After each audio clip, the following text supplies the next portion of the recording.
ఏ పువ్వు ఏ తీటిదన్నది ఏనాడో రాసున్నది, ఏ ముద్దు ఏ మూవిరన్నది ఏ పొద్దో రాసున్నది.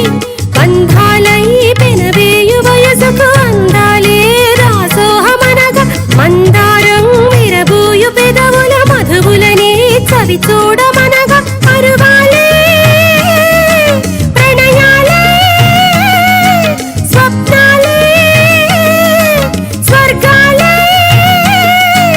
ఎన్నెన్నో శృంగార లీలలు కన్నుల్లో రంగేళి గలదెను. ఆకాశం ఏనాటిదో అనురాగం ఆనాటిదే, ఆవేశం ఏనాడు కలిగెను ఆనాడే తెలిసిందది. ఆకాశం ఏనాటిదో అనురాగం ఆనాటిదే.